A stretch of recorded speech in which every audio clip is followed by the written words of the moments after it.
오늘 히브리서 마지막 본 정리를 하도록 하겠습니다.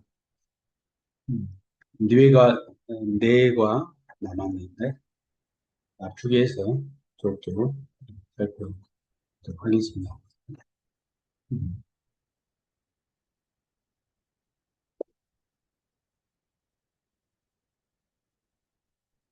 지난 주일에는 우리가 11장부터 12장 13절까지 해서 그 믿음에 대해서 예언약 백성들의 믿음과 세언약 백성들의 믿음이 어떤 것인가를 언약적인 대조를 통해서 하시는 네, 말씀을 살펴봤고요. 이제 마지막 단락이죠. 12장 14절부터 시작해서 13장 17절까지는 마지막 단락인데, 이 단락 또한 이 마지막 권면하는 그런 내용입니다. 오늘 본문만 봐도 경고가 두 차례나 등장합니다. 두 차례나 이 경고가 등장을 해요. 그래서 오늘 이 단락을 보면 크게 이제 두 단락을 나눌 수 있는데, 12장 14절부터 마지막 절까지는 소멸하신 부르심, 그 하나님 앞에서 하나님을 기쁘게 하는 삶을 살라는 그 경고, 또 13장 1절부터 17은 적성 세상에서 그리스도의 믿음의 삶을 살라는 권면, 두 가지로 되어 있습니다. 그래서 히브리서를 보면 여섯 번째 경고가 따르는 권면의 말씀이 14절부터 29절까지죠. 그래서 14절부터 29절도 보면은 교차대칭 구조로 되어 있죠. 그래서 경고적인 권면으로 시작해서 이게 A단락이죠. 14절부터 17절. 그 다음에 중간 단락인 B단락은 신의 산과 하늘에 속한 시온산을 대조하는 이야기가 B단락. 다시 경고적인 권면이 25절부터 29절. 그래서 A, B, A 다시 단락. 그래서 땅에 속한 시온산과 땅에 속한 신의 산, 시온산과 하늘에 속한 시온산을 대조하는 중간 단락을 중심으로 해서 A와 A 다시 단락이 샌드위치처럼 되어 있죠. 그래서 A와 A 다시 단락은 경고적인 구문으로 이렇게 되어 있죠. 그래서 쭉 보시면은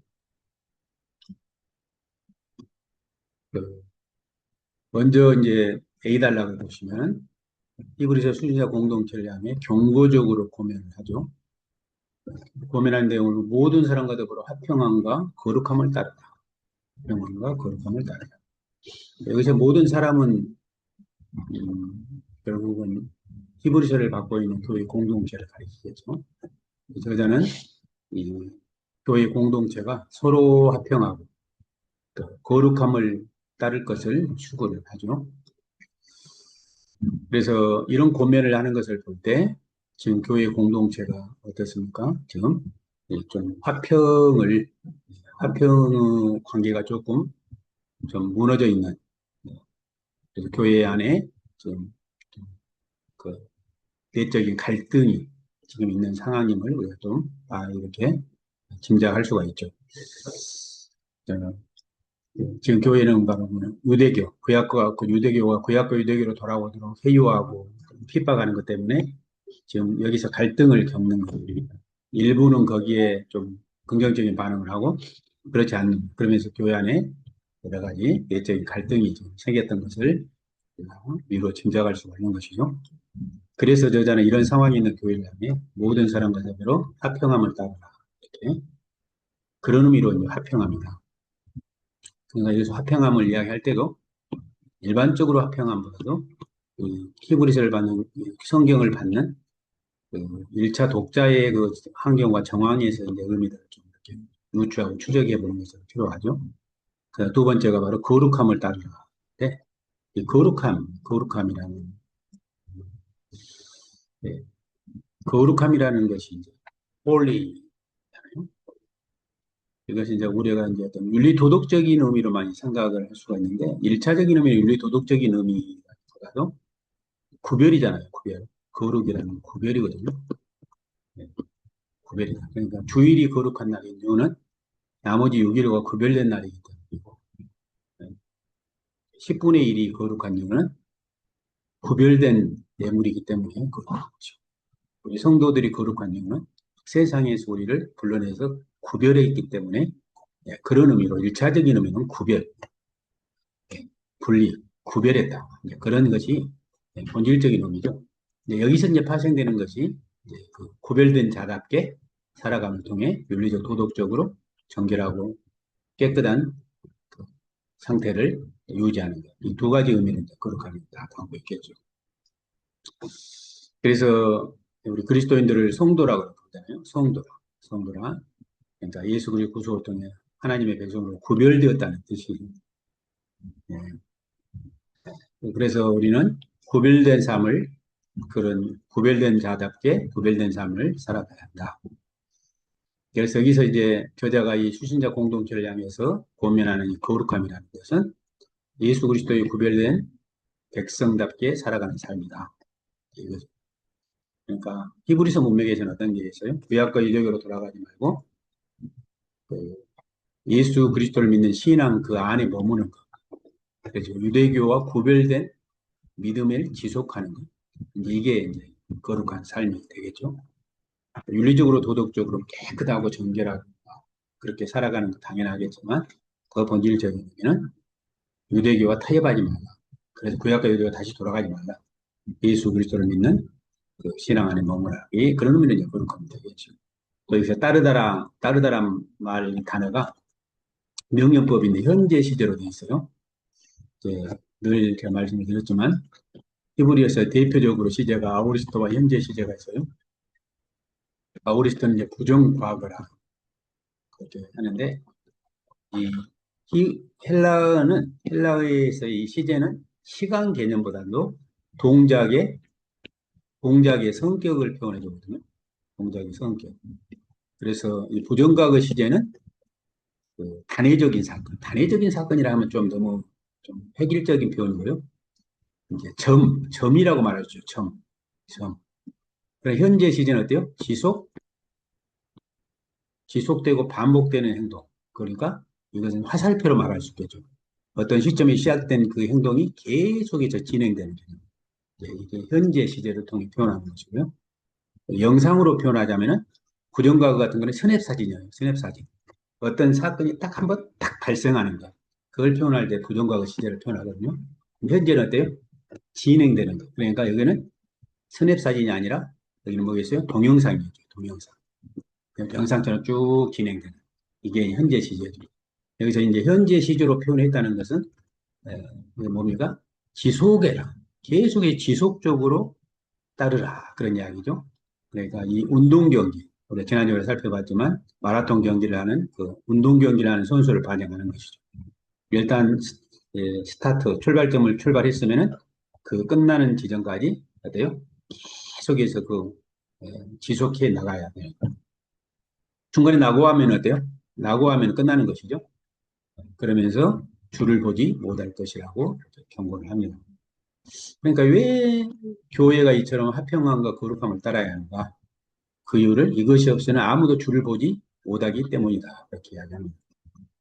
그래서 우리말에 이렇게 번역이 되었는데 헬라 원문을 따라서 이제 번역한 NIV 영어 성경 NIV처럼 거룩함이 없이는 아무도 주를 보지 못하리라 이렇게 번역이 되어지거든요. 그러니까 화평함과 거룩함 중에 다시 한번 거룩함을 이렇게 강조를 하고 있어요. 예수님께서도 산상설교에서 그렇게 말씀을 하셨잖아요. 마음이 청결한 자는 복있는데 그들이 하나님을 볼 것이다. 누가 하나님을 보냐? 마음이 청결한 자다. 히브리서 말로 하면 거룩한 자가 하나님을 본다. 화평함과 거룩함을 추구하는 자가 하나님을 볼 것이다. 그래서 이 마음. 여기서 이제 예수님이 말씀하신 마음이라는 것은 그 인격의 중심이잖아요. 사람 인격의 중심이고, 마음의 거룩함을 가진 자, 마음의 정결함을 가진 자만이 하나님을 볼 수 있다. 그래서 사도 요한은 또 계시록에서 그렇게 하고요. 속된 것이나 가증하면 거짓말하는 자 결코 그리로 들어가지 못하리라. 이렇게 이야기를 하잖아요. 그러니까 주님을 본다. 주님을 본다 이야기는 주님과 인격적인 관계, 친밀한 관계를 유지한다는 그런 의미를 가지는데 여기에다 더해서 마지막 하나님 나라에 들어간다는 뜻이. 그러니까 현재 시절에서도 주님과의 친밀한 교제 안에서 거할 뿐만 아니라 마지막 주님 재림하실 때 하나님 나라에 들어간다. 이중적인 의미가 이 주를 본다는 의미에 포함되어 있죠.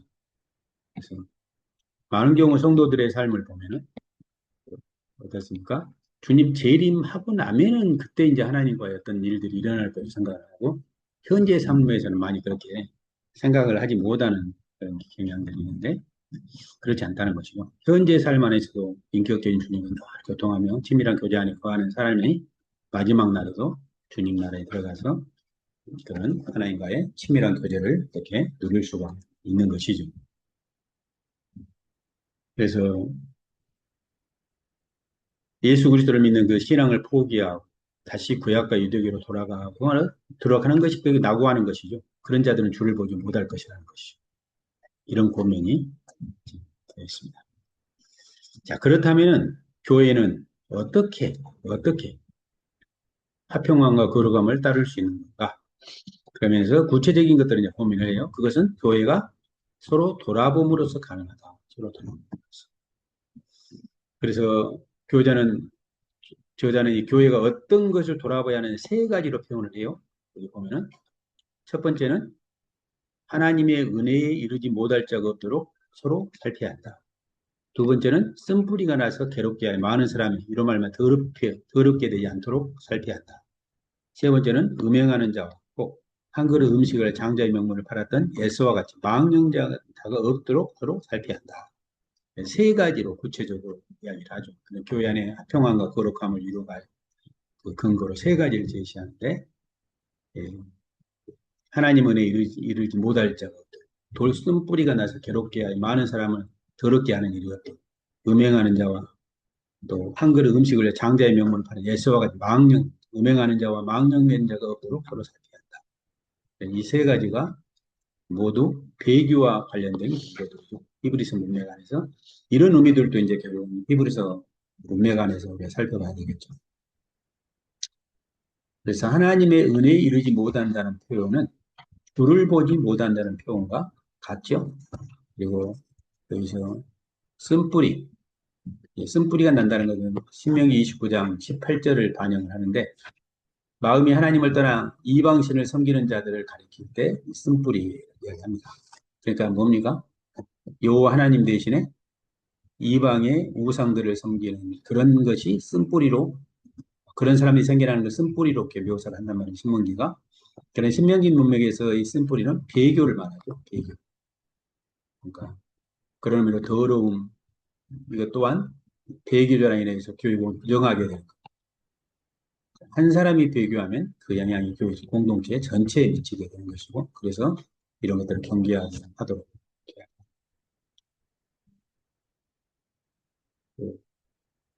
교회와 공동체라는 것은 이 전념성이 너무 강하잖아요. 코로나19는 비교할 수 없지만 긍정적인 것이든 부정적인 것이든 이렇게 전념이 속도가 빠른데 그런 것들을 지금 차단하고 고민하는 것이죠.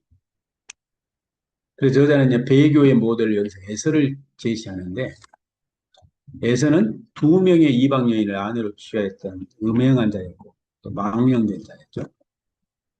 그래서 이 망령된 자라는 것은 거룩한 것을 경멸하고 모독하며 짓밟는 사람을 뜻합니다. 그래서는 하나님께 주신 거룩한 장자의 명분을 경멸했고 짓밟은 사람이죠. 그러니까 히브리서 저자는 그는 거룩하고 고귀한 것을 무가치한 것으로 여겼다. 그렇게 이야기합니다. 그래서 나중에 이제 깨닫게 되고 눈물을 흘리면서 나머지 복이 없느냐고 아버지께 구했지만 말이죠. 결국은 예민을 당했죠. 그래서 예수 그리스도를 믿는 신앙의 경주를 포기하고 낙오하게 된다면 에서처럼 후회만 남을 것이다. 히브리서 문맥에서 낙오는 뭐겠어요? 예수 그리스도에 대한 신앙을 포기하고 다시 구약과 유대교로 돌아가는 것이 낙오죠. 낙오죠. 네. 그래서 마지막에 아무리 눈물을 흘리며 예언해도 회개할 기회조차 얻지 못할 것이다 하면서 경고하는 내용으로 A 단락이 되어 있고요. 그러면 이제 중간에 네, 신해산과 시온산을 대조를 하죠. 저자는 이제 신해산과 시온산, 하늘의 시온산을 대조를 합니다. 그러니까 이 대조를 통해서 히브리서가 계속 강조를 했지만 대조법이에요. 대조. 구약과 신약을 계속 대조하는 겁니다. 그래서 구약 시대에서 가장 대표적인 성산하면 시내산이죠. 호렙산. 근데 그 산은 결국 뭡니까? 하늘에 있는 시온산의 모형이라고 봐야 되죠. 그래서 히브리서를 받는 이 교회 공동체가 예언약 백성들에 대해서 얼마나 탁월한 은혜를 누리고 있는지를 상기시킨 이 두 개의 산을 대조함을 통해서요. 그래서 이제 먼저 예언약을 체결했던 그곳이 시내산이잖아요. 시내산의 광경을 매우 무섭게 묘사하죠. 불이 붙은 산, 침침함, 폭풍과 나팔 소리와 말하는 소리가 있는 것. 이렇게 이제 묘사를 하고 있어요. 하나님의 임재를 이런 것들 하나님의 임재를 이야기하는데 특별히 뭡니까?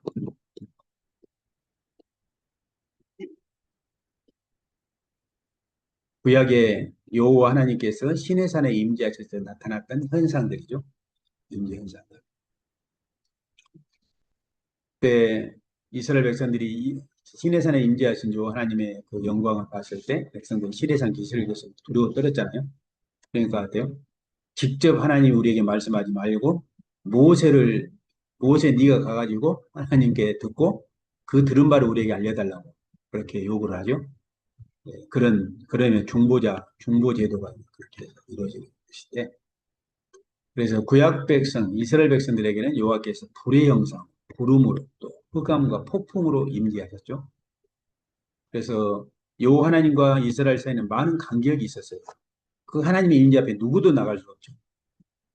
누구도 나갈 수가 없습니다. 두려워서. 그런데 하나님은 인간 중보자인 모세를 통해서 이스라엘 백성들과 만나셨죠. 중보자인 어느 누구도 하나님께 임재하신 시내산에 오르지 못했죠. 나중에 이제 모세 외에 돼요. 70인의 장로들이 70인의 장로들이 함께 시내산에 오르기도 했죠. 모세처럼 산 꼭대기에 오르지는 못하죠. 그들은 산 중턱에 있었죠. 그만큼 구약에서는 하나님의 임재가 있다 했을 때 하나님의 백성들과의 간격은 이런 간격이 있었죠. 누구도 두려워서 가지 못하는. 심지어는 동물이라도 올라가면 죽음을 면치 못하는. 그리고 중보자 모세까지도 하나님 앞에 나아갈 때 힘이 들었고 떨린다 할 정도로 그런 임재가 구약의 임재죠. 이게 시내산에 임재하신 하나님의 임재 영광이죠. 그런데 이제 새언약 백성들에게는 이 새언약 백성들이 이룬 곳은 어디입니까? 이제 우리는 시내산, 구약의 시내산이 아니라 하늘에 있는 시온산이죠. 하늘에 있는 시온산. 구약의 시내산이 모형이었던 그 실체인 하늘에 있는 시온산을 봤죠. 살아계신 하나님의 도성인 하늘의 예루살렘에 우리가 이르렀죠. 그것을 보면은 천만 천사와 하늘에 기록된 장자들의 모임, 교회, 만민의 심판자이신 하나님과 온전하게 된 의인들의 영들이 있는 곳이 이 하늘에 있는 시온산이잖아요. 하늘의 예루살렘. 구약의 예루살렘은 그런 의미로 하늘의 예루살렘의 모형이죠. 예. 그런데 그 하늘에 있는 예루살렘은 새 언약의 중보자인 예수 그리스도와 또 아벨의 피보다 더 나은 피가 뿌려진 곳이다. 그래서 예수께서 보혈을 통해 흘리신 것은 예루살렘, 땅의 시내산에 세워진 땅의 시온산이라고 말할 수도 있죠. 땅의 시온산, 땅의 시내산에 세워진 그 예루살렘 성소에 나가서 자신의 피를 뿌린 것이 아니라 그 피를 누구의 피가 올린 것입니까? 구약의 짐승, 동물들의 피가 뿌려진 것이죠. 그러나 예수 그리스도는 자신의 이상을 땅에 있는 성소가 아닌 하늘의 성소에 뿌린 것이죠. 그곳이 지금 그곳에 바로 모든 하나님의 백성들이 거기에 있고 있다. 요한계시록이 계속 이야기하는 거잖아요. 요한계시록 4장, 5장도 마찬가지고 나중에 7장 이런 데도 보면 하늘에 있는 14만 4천 명, 또 나중에 21장, 22장에 가보면 하늘에서 이제 새 예루살렘으로 내려오고 새하늘과 새 땅이고 이런 모든 것들이 이제 그런 이야기들이죠. 그래서 지금 현재 교회의 공도 현실은 땅에 발을 딛고 있지만, 그러나 이미 어때요? 교회 공동체는 하늘의 시온산에, 하늘의 하나님의 그 시온산에 임하신 하늘 성소에 거하는, 그게 세언약 백성들의 정체성이다. 지금 저자는 히브리서 받는 교회에게 그렇게 이야기하는 것이죠. 그들이 아무리 강조하지만, 유대교가 강조하는 구약과 유대교로 돌아가면 그들이 이룰 것은 신의 산밖에 이룰 수가 없다. 하나님 임재하신 신의 산에 이른다. 그런다 할지라도 신의 산에 간다 할 때 하나님 임재 앞에 나갈 수 있는 자는 아무도 없다. 두렵고 떨리고 중보자 모세만 올라가. 두렵고 떨리면. 이게 구약에서 하나님 임재고 하나님과의 관계다. 지금 이걸 상기시키면서, 그러나 너희는 지금 유대교로부터 핍박을 받고 있지만, 너희들은 지금 땅에 발을 딛고 있지만 이미 너희들은 하늘에 있는 자들이다. 하늘의 시온산의 너희들은 거기 하나님의 임재 앞에 있는 자들이다. 그걸 상기시키는 내용이 중간 비달 가운데 있는 달라죠.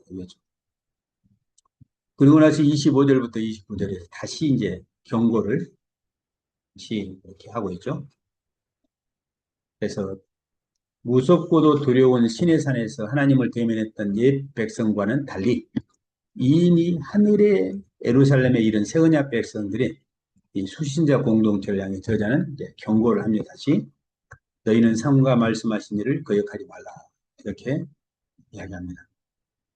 땅에서 다시 말해 시내산에 경고하신 하나님의 말씀을 거역한 이스라엘 백성들이 하나님의 심판을 피하지 못했죠. 가장 이 하나님의 심판 중에서 그들의 불순종으로 말미암아 하나님의 심판을 받은 대표적인 사건이 가데스 바네아 사건이잖아요. 가데스 바네아 사건. 여기서 이제 12명의 정탐꾼을 뽑아서 가나안 땅을 정탐하게 했을 때, 그들이 와서 이제 부정적인 보고 때문에 온 이스라엘이 간담이 있고, 요 하나님과 모세를 거역하고 새로운 지도자를 뽑아가지고 다시 애굽으로 돌아가려고 그런 하나님을 배역하는 일들을 행했잖아요. 그 때문에 어때요? 출애굽 제1세대가 40일을 하루를 1년으로 채워서 40년 동안 광야에서 방황을 하고 죽어가는 그런 심판을 받았잖아요. 이게 구약의 대표적인 에도냐 백성들 하나님의 말씀을 거역함으로 받은 심판이죠.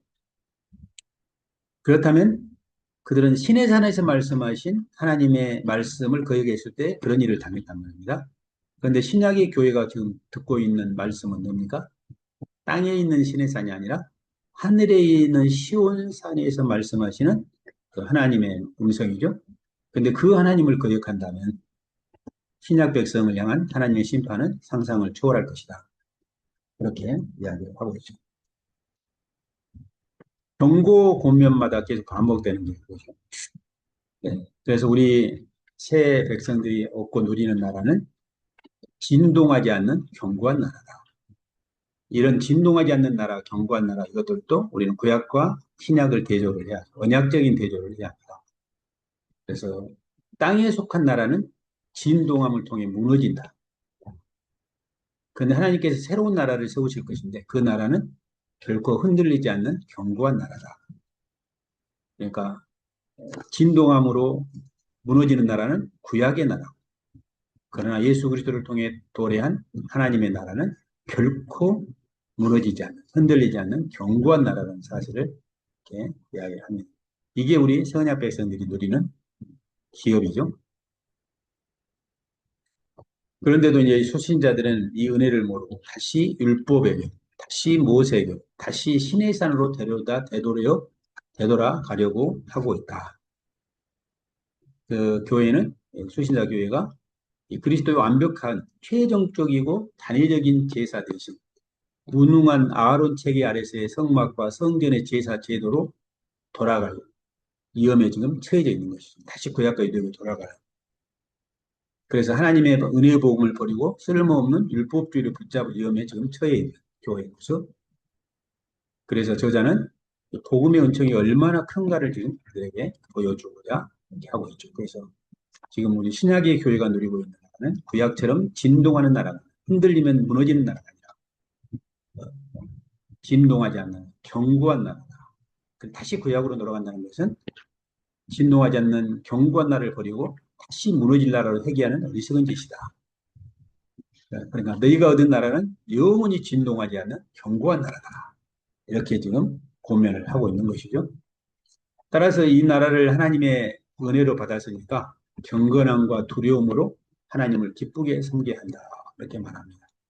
우리 하나님은 소멸하는 불로서 망령 뒤에 행하는 자, 예수 그리스도를 향한 믿음을 포기하고 구약궤대로 돌아가는 자를 살으실 것이다. 이것을 잊어서는 안 된다. 그래서 하나님을 섬기면 우리의 생명이요 기쁨이다. 믿음으로 사는 삶만이 우리가 능력 있는 삶을 비결이다.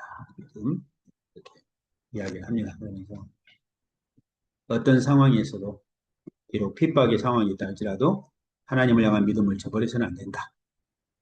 그래서 교회 안에서 서로 돌아보아서 선불이나 도단하지 않고 막는 데가 일어나지 않도록 주의하여서 서로 살펴야 한다. 하나님 앞에서 거룩과 화평을 유지하라. 이렇게 권면을 하고 있습니다. 만약 그렇지 않고 다시 구약과 유대교로 돌아간다면 소멸하신 분이신 하나님 앞에서 너희가 태워질 것이다. 이렇게 경고도 아울러서 곁들여서 하고 있는 그런 내용이 12장 뒷부분 내용이 되겠고요.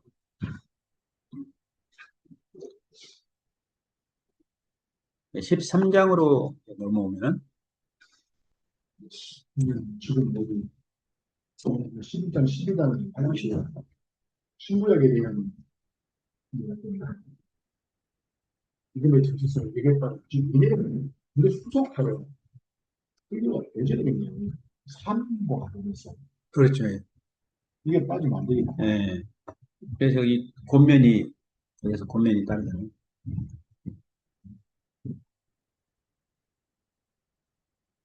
그러니까 참 아까도 이제 목사님 이야기했지만 예를 들면 하나님이 불순종하는 자들을 향해서 하나님의 진노가 쏟아진다는 것도 진리란 말이에요. 그리고 뭡니까 연약하고 죄인임에도 불구하고 하나님이 사랑하셔 아들을 주기까지 사랑하시는 그 사랑 또한 그게 또 진리예요. 그것도 하나님의 말씀이죠. 예, 그런데 문제는 하나님은 그 중에 어떤 것을 선포하시기로 원합니까? 두 개를 조화롭게 선포하기로 원하실까? 아니면은 둘 중에 하나를 선택해서 할까? 많은 경우 이제 조화보다도 그때그때 상황에 따라서 달랐던 것 같긴 하고 예를 들자면 에레미야 시대를 보면 에레미야 외의 모든 다른 선지자들은 우리가 하나님의 선택받은 백성인데 어떻게 우리가 이방인 저 바벨론을 우리가 멸망을 당해야 그건 거짓말이다.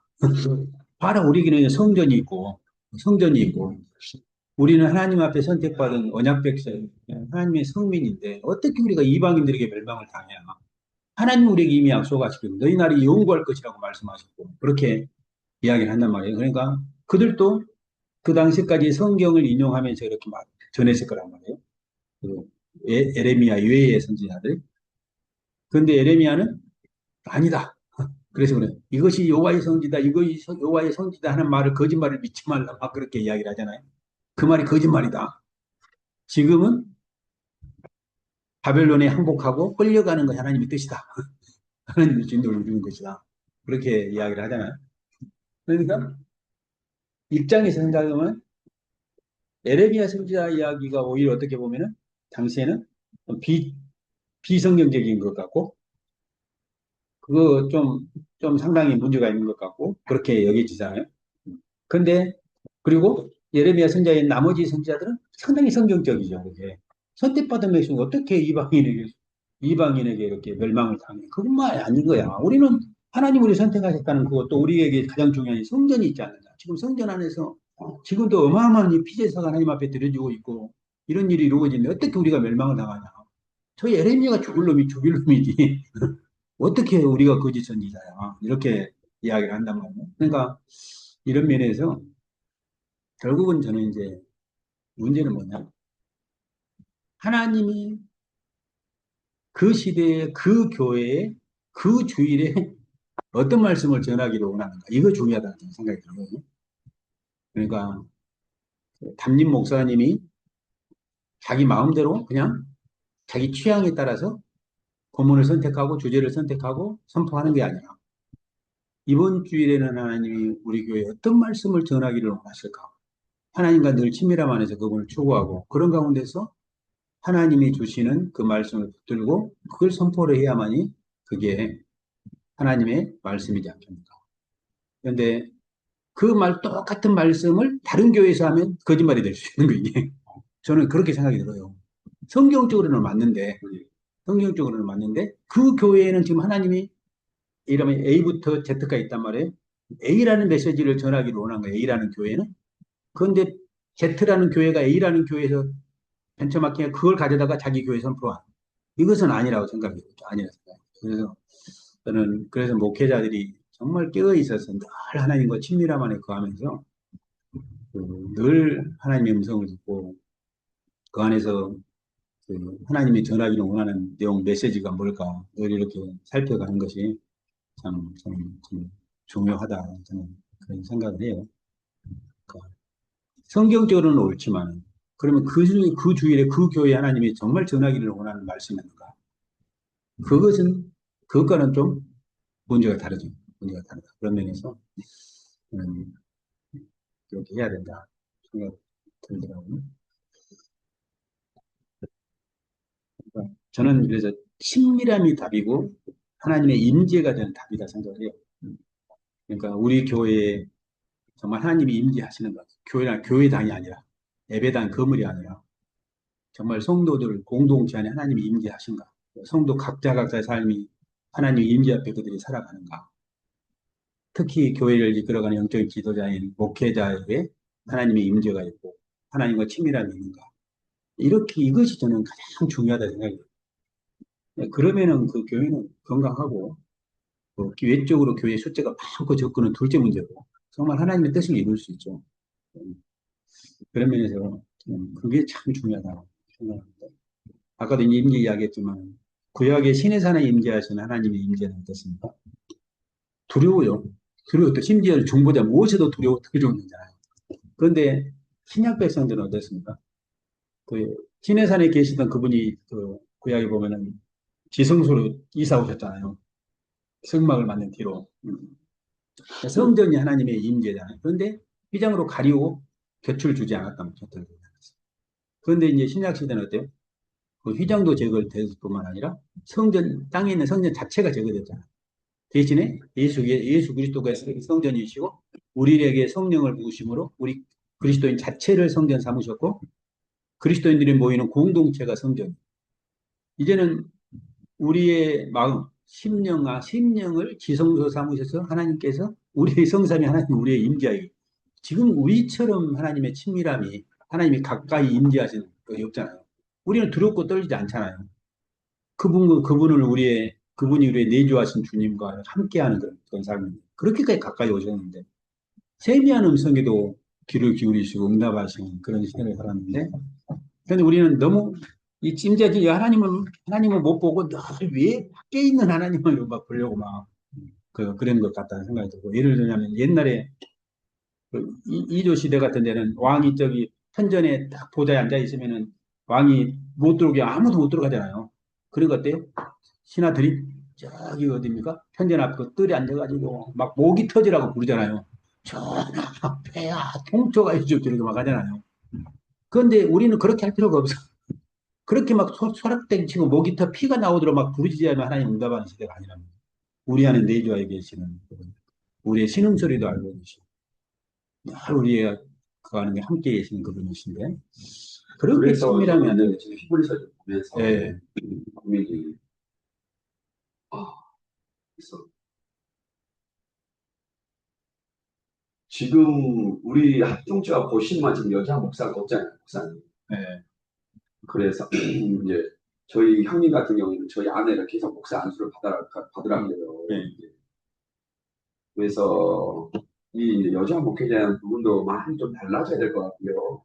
그다음에 옛날에 목회자만 왕 같은 제장으로 구약적인 사고가 여전히 많은 것 같아요, 목사님. 그래서 성령 왜 우리는 왕 같은 세상이라는데 어떻게 우리 성도들을 그들로 그렇게 나만 거룩하고 나만 말씀을 전할 수 있고 나만 사역자고 이런 개념도 목사님 많이 바꿔줘야 될 것 같다는 마음이 왠지 들어요. 그래서 저희도 이제 우리 교회에 이제 목자와 목녀들이 있는데 그냥 말로는 왕 같은 진행하는데 목사님 모든 것들은 다 하고 자기는 좀 따라야 되고 이런 부분들을 신약 시대에는 어떻게 해야 될까 좀 요즘 고민이거든 목사님. 목사님 여자 목사에 대한 부분들이나 이런 부분들은 좀 어떤 것 같아요 지금 시대에? 저는 옛날부터 여자 목사 세워야 한다고 주장했던 사람입니다. 그런 이제 예, 지금 구약 시대의 그 사고자는 게 그렇죠. 여기 이제 특별히 갈라디아 3장 23절 말씀 보면은 그리스도 예수 안에서는 유대인이나 이방인, 이건 인종적인 장벽이잖아요. 그러니까 남자와 여자는 성적인 장벽이잖아요. 네, 그 다음에 또 하나, 자유인이나 종이나, 이건 신분적인 차별이거든요. 네, 그래서 이런 것들이 행위다, 그렇게 말씀하셔요. 그러니까 대표적인 인간관계들 중에 세 종류를 이야기한 거예요. 그러니까 유대인과 이방인, 남자와 여자, 자유인과 종, 다 하나다. 차별이 없다는 거예요. 구약은 차별이 있었거든요. 구약은 그런데 그리스도 안에서는 차별이 없어요. 그래서 저는 이제 목사들은 줄반장이다. 저는 그런 이야기해요. 줄반장이다. 그런데 이 말 들으면 이제 선배 목사님 노발대발 하겠죠. 목사의 권위를 스스로 막 무너뜨리고. 그런데 권위라는 것은 섬김을 통해서 섬김에는 권위가 세워져요. 권위를 부린다기 다른 게 아니고 거기서는 이렇게 막 사회생활 하면서 굽실거리지만 뒤에서는 욕하고 그러거든요. 진짜 섬김으로 섬김의 리더십을 펼치는 목회자들이 성도들이 중심으로 전적으로 존경하고 그 권위 아래 복종을 하게 돼 있어요. 네. 그러니까 저는 그런 것들이 우리 좀, 공동체 안에도 이런 사고들이 워낙 예, 많으셔가지고 예, 그런 것들을 우리가 잘 살펴봐야 하는데, 진짜 그래요. 그래서 그러니까 우리 노예나 이런 모든 사회가 어떤 데, 사역자잖아요. 우리가 모두가 예, 있다. 예, 어떤 그렇죠. 성도들의 예, 제자가 돼야 되고 예, 예수만 목회자고 거룩한 것이 예, 아니라 맞아요. 그죠? 예, 맞아요. 그냥 교회 질서, 목회적인 질서 때문에, 그러가 질서 때문에 그런데 그런 것도 그런 있지만 것들은 우리 인정을 하고, 그걸 당연히 우리가 존중을 해야 되지만, 그렇다 거기에 어떤 차별이 있거나, 퀄리티적인 차별이 있어서 그런 건 아니라, 직무 때문에 그런 거죠. 직무적인 차별은 우리가 인정을 하지만, 그런 근본적인 본질적인 차별이 있다고 하면, 이 구약이죠. 그죠? 구약. 네, 근데 특별히 이제 부흥 강사님들이나 이 메시지를 좀 보면 카리스마 있는 분들 보면 여전히 구약적인 메시지가 많은 것 그렇죠. 같아요. 예, 늘 예, 두렵고 자기들만이 좀 거룩하고 예, 막 음, 강요하고 예, 율법식으로 이렇게 해야 된다 이런 것들이 특별히 보니까 이단들이 더 그런 것 같더라고요. 목사님. 예, 이단들은 음, 어 엄연히 좀 보게 되고 더 율법적이고 굉장히 규율이 강하잖아요. 율법. 예, 이단들을 보면은 어떤 교주랑은 신비의 영역으로 쌓여 있고 어느 누구도 잘 침범하지 못하고 이제 이런 부분들이 합동체 안에서도 음. 해결해야 되겠다. 그래서 그러니까 모든 교리 체계나 교회 조직이나 모든 것들은 다 새 언약의 빛에 의해서 돼야 돼요. 그렇죠. 구약의 토대를 잘 해서 안 돼요. 그러니까 그러니까 이제 교회를 체계를 해서 이번 신학교에서도 그 얘기했습니다. 구약의 조직, 구약은 조직이에요. 어쨌든 시스템이에요. 아시죠? 그러니까 이도르 시스템. 다섯 명 이도르 시스템. 어, 또 G12, 민수기 시스템. 어, G12, 12명, 12명, 12명 이렇게. 근데 신약은 그게 아니에요. 지체, 진짜 유기체. 유기체. 예수 그리스도만 머리요. 어, 나머지는 다 지체예요. 진짜. 그 모든 지체가 자기의 탤런트를 따라서 최선을 다할 때 그 몸이 건강해야 돼요.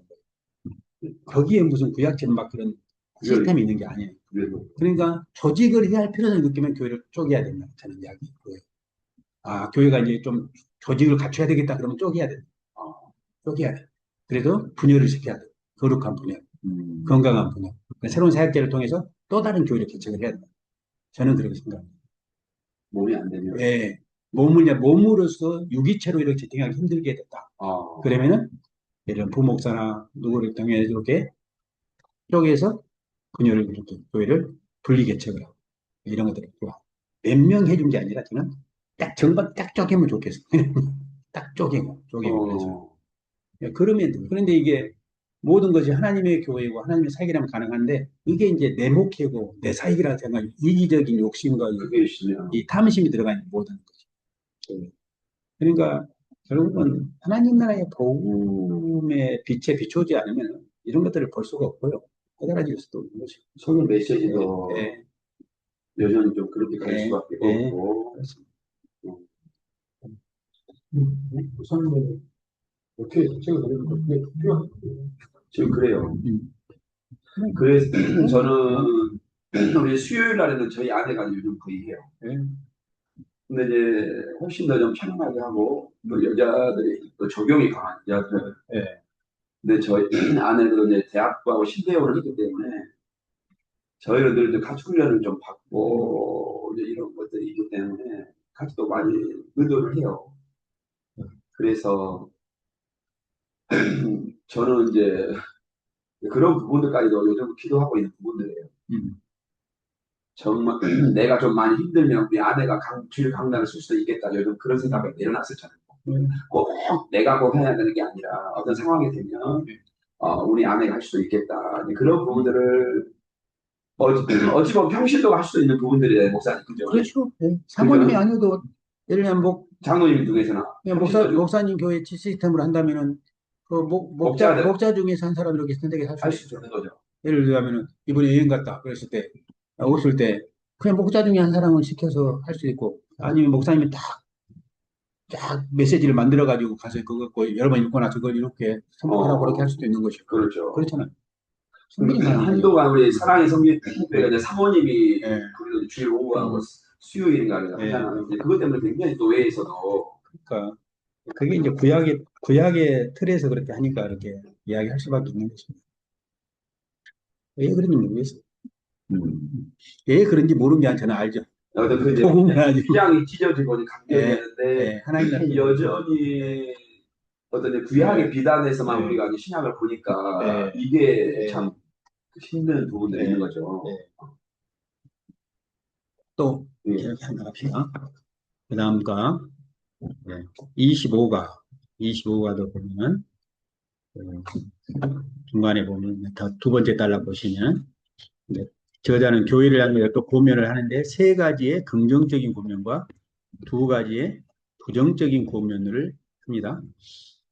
이제 먼저 긍정적인 고면을 살펴보면 첫 번째 고면은 형제 사랑을 지속하라 이렇게 이야기하고 있죠.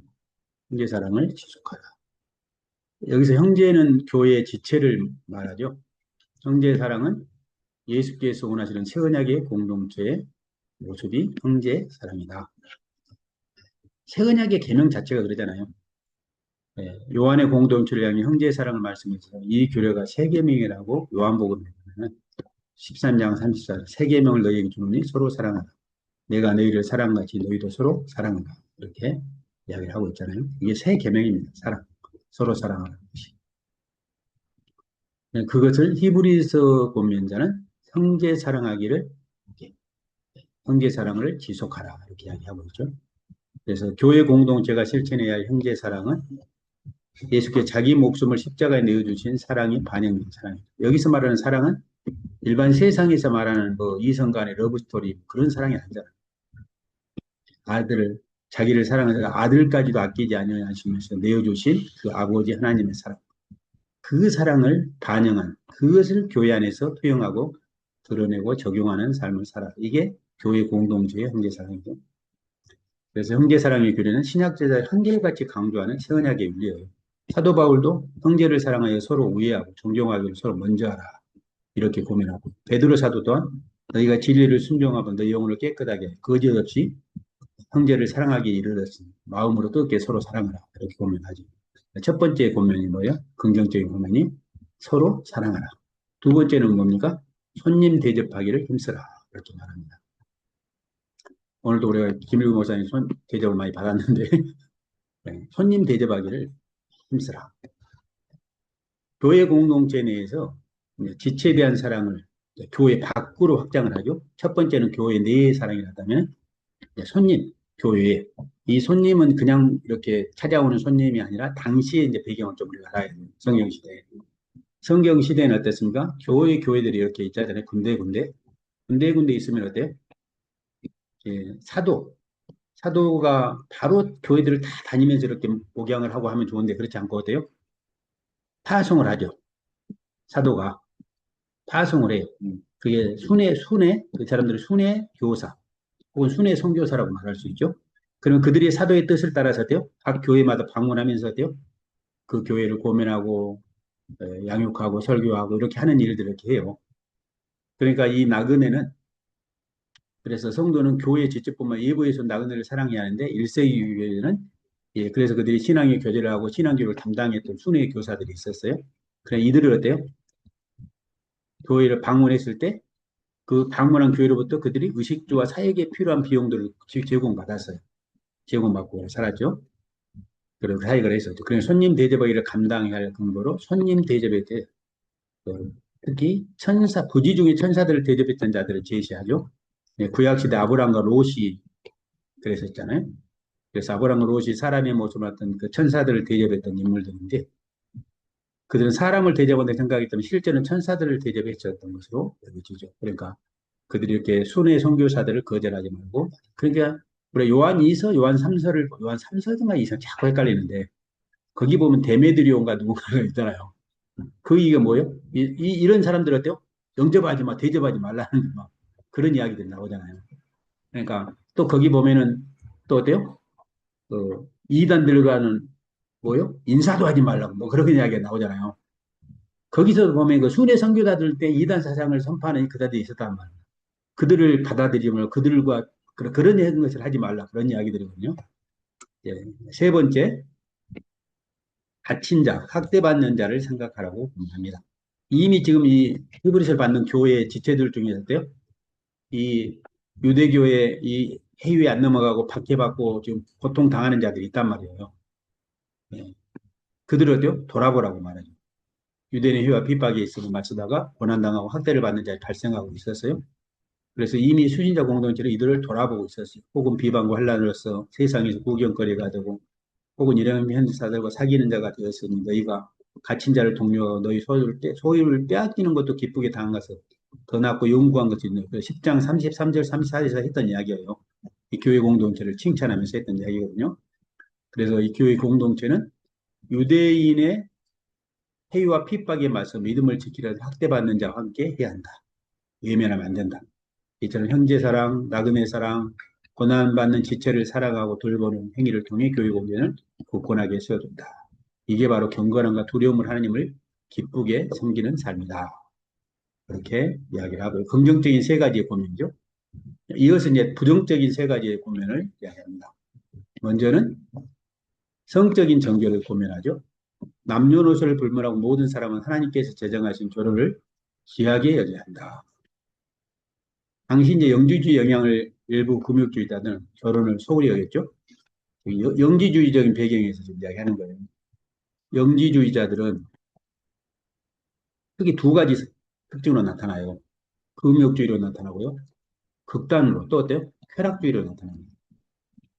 그러니까 그들은 신비한 지식을 깨달음으로 그들은 구원을 이미 이루었고 완성을 했다고 생각을 해요. 그렇기 때문에 그들이 어때요? 그 구원을 계속해서 최대한 구원의 이것을 발휘하기 위해서는 어때요? 이 영과 육을 이렇게 이분법으로 나눠서 이 육신의 쾌락이나 육신의 욕구를 절제하고 할수록 어때요? 뭐가 더 활성화된다고 여깁니까? 영이 더 활성화되겠다고 여겨요. 우리 영성주의자, 영성을 추구하는 그런 사람들 중에 이런 이야기를 비일비재하게 하는 분들이 많아요. 그래 금식을 하고 막 하는 이유가 뭐냐? 그래야만 이 영이 활성화된다는 이야기. 물론 그런 것도 있기는 있겠죠. 그런데 그래 금욕주의자들 그런 이야기를 많이 했죠. 그래서 뭐 육신의 욕구들을 절제하고 제한하고 그래야만 활성화된다. 그리고 금욕주의로 나와. 또 일본 어때요? 이미 우리는 그 지식, 영지라고 하는요. 그 지식을 깨달았기 때문에 이미 구원에 이르렀다. 그러니까 우리가 이 세상에 우리 육체를 가지고 뭐 어떤 짓을 한다 할지라도 우리 구원은 절대 우리의 구원은 어때요? 절대 영향받지 않는다. 그러니까 어때요? 극단주의 쾌락주의로 나간 거예요. 두 부류로 나간 거예요. 그러니까 1세기에 아주 교회를 어지럽혔던 그 사상이 바로 이 영지주의죠. 영지주의. 그래서 특히 이 중에서 영지주의자들은 이 금욕주의자들은 결혼을 소홀히 여겼어요. 그래서 결혼을 금하기도 하고 또 결혼을 해서도 어때요? 성욕을 억제하는 것을 중요한 덕목으로 여긴 거예요. 또 반면에 어때요? 쾌락주의자들은 결혼 관계 외에도 성적인 욕구를 채우려고 했어요. 여기서 말하는 침소라는 이야기는 부부간의 성관계를 완곡하게 표현한 이야기거든요. 침소를 더럽히지 말라 이 말은. 침소를 더럽히지 말라는 뭐 침소에다가 무슨 뭐 오물을 끼얹는 그런 이야기 아니죠. 그러니까 뭡니까? 정당한 합법적인 부부관계 외에 다른 이성과의 성관계를 갖는 것. 이것이 바로 침소를 더럽히는 행위죠. 그러니까 영지주의적 성향의 쾌락주의자들은 어때요? 이런 것들을 염두에 두지 않은 것이요. 죄로 여기지 않았죠. 그들은 무절제한 성적 타락을 일삼았어요. 그런 세상의 문화와 풍습으로 또 교회 공동체를 거룩하게 지키도록 지금 고민하고 있는 거예요. 예. 첫 번째, 이게 뭡니까? 고면이 성적인 정결을 추구하라는 것이죠. 저자는 계속해서 음행하는 자들, 간음한 자들 하나님께서 심판하실 것이라 경고를 하죠. 음행하는 자들은 누굽니까? 매춘부가 되거나 성매매를 하는 것, 부도덕한 성행위를 하는 것, 동성애, 자폰, 독착과 같은 성적 타락을 포괄적으로 표현하죠. 특히 이제 간음하는 자와 이렇게 구분하는 이유는 간음은 뭡니까? 결혼한 사람들이죠. 결혼한 사람들이 자기의 결혼 관계 외에 합법적인 배우자 외에 다른 이성과의 성적인 관계를 갖는 게 이게 뭡니까? 간통이라고 이야기하죠. 그리고 그 외의 성적인 죄들을 음행이라 이렇게 분리를 시키는 것입니다. 그래, 간음하는 자들은 유부녀와의 혼외 관계, 또 남자와 약혼 관계에 있는 여자의 혼외 성관계들을 가리킨다. 그래서 결혼하여 배우자가 있는데도 불구하고 배우자 외에 다른 이성과 성관계를 갖는 자들이 간음하는 자들이죠. 이런 자들 하나님께 반드시 심판하실 것이라고 경고를 하죠. 오늘 뭘 보고 작전 이방인들 자폰, 그렇죠? 자폰. 한번 자폰. 자본이 처음 들어. 그냥 이혼했는데도 또 다시 그 사람을 맞이한 그런 것 같은데요.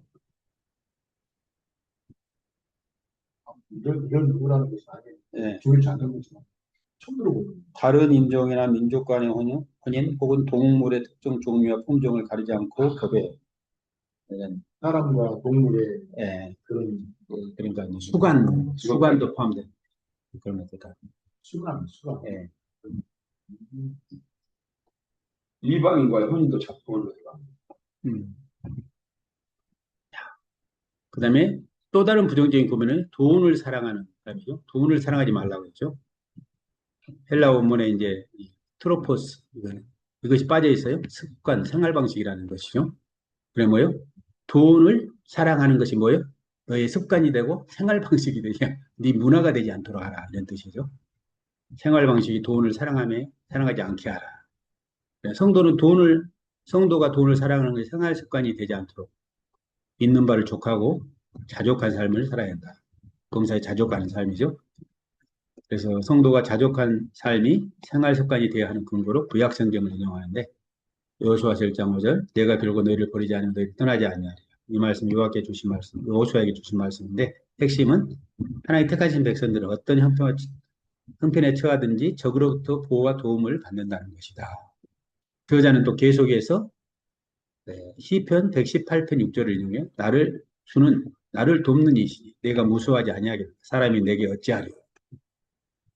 하나님께 돕는 자라서 자기 백성과 함께 하시겠다 약속하셨으니 성도는 마땅히 돈과 죽음의 유혹으로부터 자유로워지고 담대해질 수 있다. 이런 부정적인 두 가지 고민을 하고 있어요. 다시 말해 음행과 돈을 인간의 여기에서 말했던 음행과 돈 사실 이것은 인간의 탐욕의 척도죠. 특히 현대인들에게서는 더더욱 그렇죠. 더더욱 그렇습니다. 만몬신과 음행 가장 우리 신앙의 적이죠. 사실 어떻게 보면 십계명 자체가 뭡니까? 그 십계명 자체의 그 베이스로 흐르는 것이 뭡니까? 이 탐심이에요. 사실 탐심. 그 마지막에 이제 탐내지 말라 하잖아요. 십계명이. 그런데 사실 그 여호와 하나님의 다른 신을 섬기는 것이 애 섬기는 거예요. 탐심 때문이죠. 여호와 이름을 망령되이 이끄는 것도 마찬가지고 또 우상을 만드는 것도 마찬가지고 안식일을 안 지키는 이유도 뭐예요? 그날 돈 때문이거든요. 탐심 때문이지 않겠어요? 부모를 공경하지 않는 것도 마찬가지죠. 자기 아내 외에 자기 아내로 만족하지 않고 다른 배우자와의 성적인 이런 것을 탐하는 것 자체가 탐심이잖아요. 거짓말하는 것도 탐심 때문이고, 사람을 죽이는 것도 탐심 때문이고. 그러니까 사실 십계명의 배우는 탐심이에요. 그래서 사도 바울은 잘 꿰뚫어 봤잖아요. 그래서 골로새서에서 탐심이 곧 우상 숭배라고 말하죠. 그러니까 저는 이제 목회하면 성도들을 다룰 때 가장 초점을 맞추는 게 제가 거기에 저는 초점을 맞추거든요. 탐심. 어떻게 했는데 그 옛 본성, 그 타락한 죄성, 이걸 다루어야 한다. 구약에서는 그 탐심, 마음 자체를 깨끗게 할 수가 없잖아요.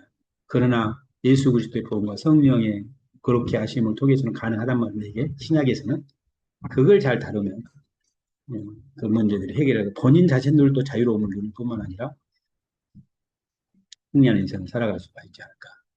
그래서 예수님도 마태복음 6장 24절에 보면 두 주를 섬길 수 없다. 하나님과 재물, 만몬신을 섬기지 못한다. 이렇게 이야기하고 있어요. 그러니까 이 자기중심성, 탐욕이요, 탐욕. 탐욕. 그런 이야기를 하고 있습니다. 그 다음에 이제 지도자를 본받으라. 지도자를 본받으라. 이 지도자를 본받으라는 이유도 뭐겠습니까? 교회 안에 이제 이렇게 이런 이단적인 사상, 이 유대교와 구약과 유대교의 것들이 이게 이제 들어왔잖아요.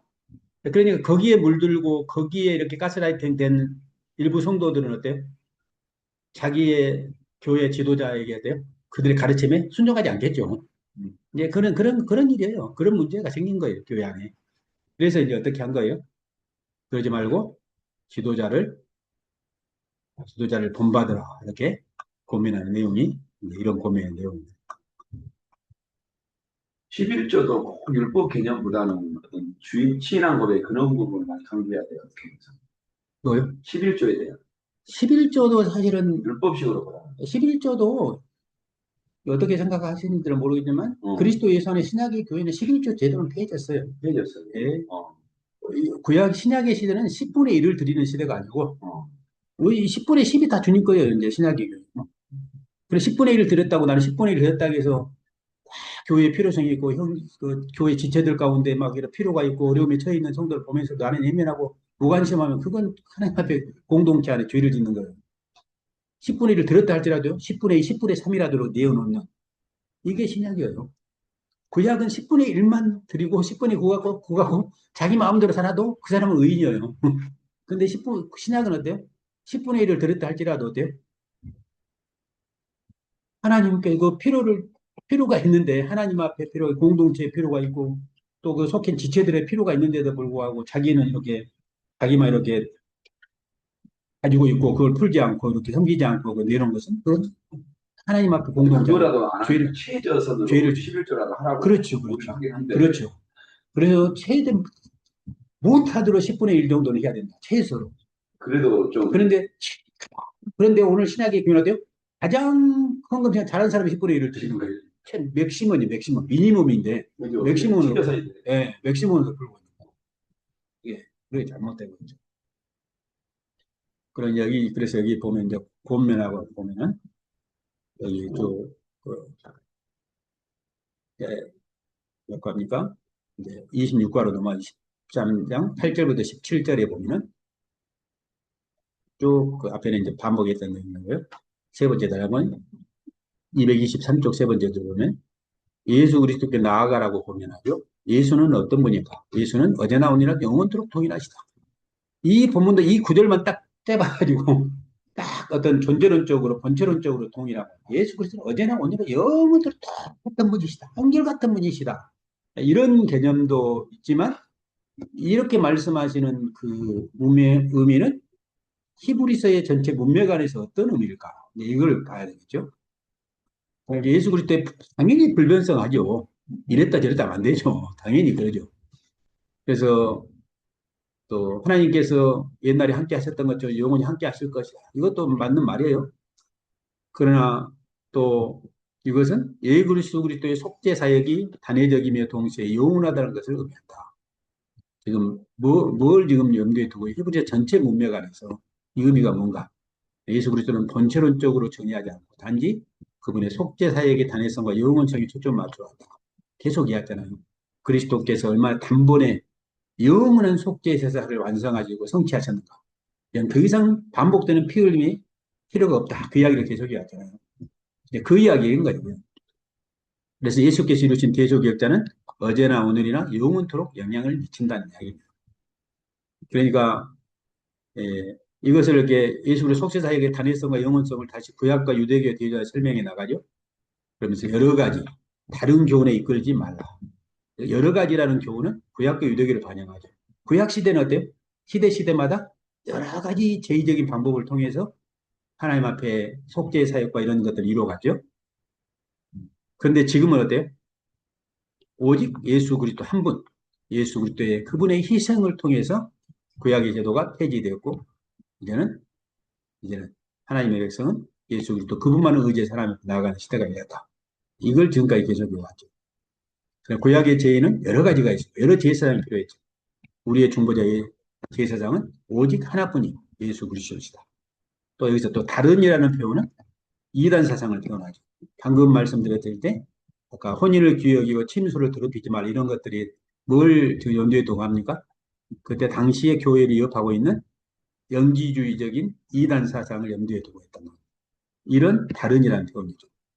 더럽히면 암시했더니 수신자 교회는 초기 영주주의 이단의 영향을 직관적으로 받고 있었는데 그래서 구약과 유대교뿐만 아니라 이단 사상을 경계하고 이런 것들이 끌리지 말라, 미혹되지 말라고 이렇게 고민을 하고 있습니다.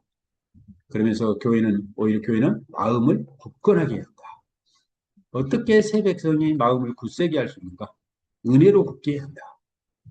은혜라는 예수 그리스도의 대속의 역사를 통해 흔들리지 않는 하나님 나라가 도래했고 또 그 나라를 기업으로 받은 것이 은혜죠.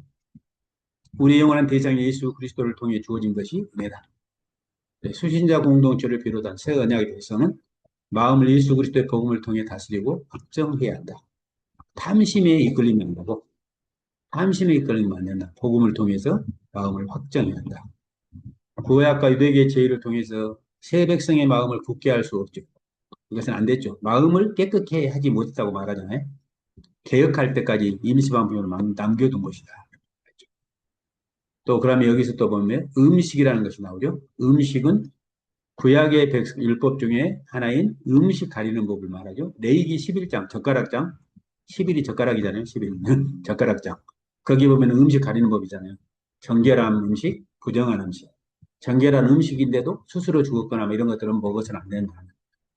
그런 음식 가리는 법을 말하죠. 그래 먹고 마시는 법이죠. 그래서 음식 가리는 법으로 대표되었던 구약과 유대교를 통해 성도의 마음은 확정될 수가 없다는 것이죠. 음식으로 말미암아 행한 자, 곧 옛언약 백성과 유대인들은 유익을 얻지 못하기 때문이다. 그러면서 다시 또 대속죄일의 제물과 예수 그리스도를 또 대조해요. 우리에게 제단이 있다. 즉 예수 그리스도께 희생당한 십자가가 제단이죠. 저자는 구약의 제단과 제물의 무익함, 무능함을 제시하죠. 구약시대 장막에서 섬기던 자들은 그 제단에서 먹을 권한이 없었죠. 그런데 실제로 레위기법을 보면은 제단에 섬기던 그 제사장들은 번제물을 제하고는 그 제물을 먹을 수가 있었죠. 근데 여기서 말하는 제단의 제물은 뭘 말하겠습니까? 대속죄일의 속죄 제물을 말합니다. 제단과 제물을 의미하죠. 대속죄일에 들었던 속죄 제물들은 누구도 가져갈 수 없죠. 다 돼요? 태워야 되죠. 영문박 다 태워 하나님 앞에 드려야 했습니다. 영문박이 불살라 버렸기 때문에 제사를 섬기던 자들도 제물을 먹을 수가 없었어요. 그런데 예수께서 대속죄일의 제사를 성취하기 위해서 친히 성문 밖에 골고다에서 고난의 십자가를 지셨죠. 그 이유가 뭔가? 자기 백성을 자기 피로 거룩하게 하기 위해서다. 유대인들은 영문 안을 거룩한 것으로 영문 밖을 부족한 것으로 여겼어요. 그래서 그들은 영문 밖에서 죽임당한 예수를 부끄러운 것으로 생각했어요. 그런데 예수께서 영문 밖에서 죽임을 당하심으로써 영문 밖을 거룩한 것으로 영문 안을 부족한 것으로 역전을 시키시죠. 그래서 새언약 백성들은 유대인이 거룩하게 여기는 영문 안에 머물 것이 아니라 능욕을 당하심으로 거룩하게 하신 영문 밖으로 나가야 한다. 편안한 그 영문인 구약과 유대교에 머물지 않고 새언약과 예수 그리스도께서 계신 영문 밖으로 나가야 한다. 새 백성은 유대인의 박해를 기꺼이 감당하면서 영문 밖에서 계신 예수 그리스도로 나가야 한다. 그래서 영문 밖, 즉 구약과 유대교는 영구한 도성이 없습니다. 영문 안에는 다시 말해 구약과 유대교는 영원한 도성이 없죠. 새백성, 예수 그리스도께서 세우신 영원한 도성을 찾는 자들이다. 새백성이 찾는 도성은 흔들리고 무너진 도성이 아니라 영원한 도성, 하늘의 도성이다. 이 새백성의 삶이 바로 나그네의 삶이다. 이렇게 이야기하면서 복음 때문에 당할 고난을 겪으면서 현재의 도성을 상대화시키는 영원한 도성을 절대하며 바라보는 것이 새백성이다. 이렇게 이야기하고 있고요. 15, 16절을 보면 찬송의 예배, 삶의 예배를 이야기합니다. 예수 그리스도를 통해서 구약과 유대교의 모든 제의가 다 폐해졌잖아요. 이제 새백성은 성령과 진리로 하나님을 예배하는 시대잖아요. 요한복음 4장 20절, 24절에 보면은 예, 한 번만 좀 쉴까? 예, 예. 예, 예.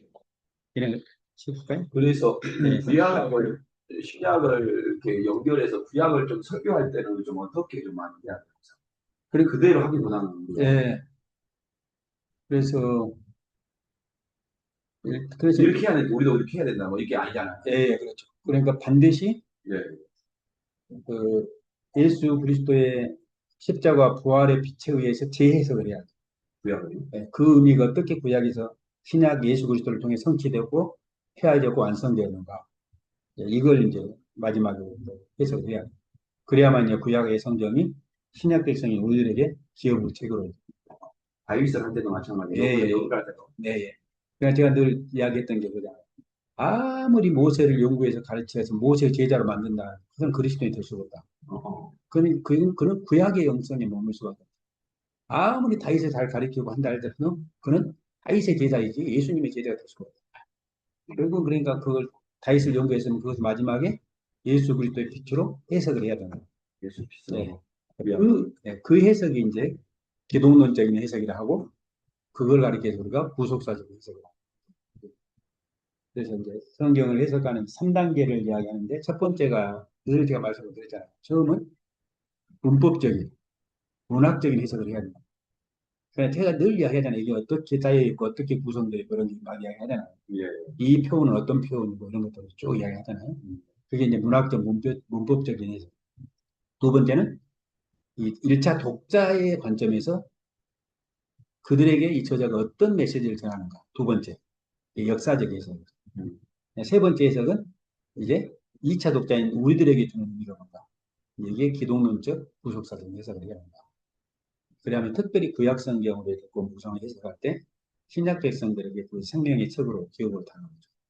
그렇지만 구약을 그대로 선포해 보면 신약 백성들을 구약 백성과 동일시해서 선포하는 것이죠. 그런데 그런 우를 너무나 많이 범하고 있죠. 그게 이제 그대로 네, 할 수 있는 네, 분들이 네. 그러니까 안타깝죠. 마무리에 항상 예수 그리스도의 복음으로 이렇게 네. 빛으로. 그냥 우리가 신약의 히브리서를 공부하고 있지만 히브리서는 저도 그토록 지금 구약과 유대교로 돌아가지 말라고 하는데 우리는 구약과 유대교 돌아오라 하지 않은데도 자원해서 가가지고 구약과 유대교를 가르치고 있어요. 우리가 성도들. 많이. 그렇죠. 그러니까 제가 안타깝다는 거예요. 내가 너무너무 안타까운 거예요. 구약적인 설교가 참 맞는 그렇죠. 부분도 많아요. 뭐 훨씬 의미가 되겠죠. 은혜가 돼요. 왜냐하면 네. 실질적으로 다가오고 다가와 네. 비율이. 너무나 케이스 바이 케이스로 딱 다가오고 그러니까 내 삶이 그대로 된 것 같고 그러니까 예. 적용도 막 적용이 들어가고 빠르잖아요. 그러니까 너무 그렇게 되잖아요. 현실과. 그러니까 이제 그런 데로 쉽게 넘어가고 그걸 벗어납니다. 근데 새언약의 복음을 하면 좀 뜬구름 잡는 것 같기도 하고 어떻게 보면 그러니까 좀 이게 추상적인 것 같기도 하고 애매하고 좀, 네. 은혜 아래서 하라는데 어느 네. 정도까지 해야 되나? 그러니까 이제 자기 안에 성령이 계시면 그 말씀을 들으면서 자기의 삶이 비춰지잖아요. 그럼 그게 바로 적용이에요. 그 복음이 선포되고 그 원리를 선포하고 예수께 이루신 원리가 그 원리가 막 선포되면 그 원리에 맞춰서 자기 삶이 비춰지거든요. 그러면 자기가 스스로 이제 그걸 돌이키고 하는 거예요. 그게 이제 성숙한 인격이에요. 어찌 보면 지금 특히 우리는 여전히 어린아이. 우리의 신앙이 보면 장성한 분야까지 가는 게 아니라 그렇죠. 구약을 그대로 그렇죠. 답습하고. 네.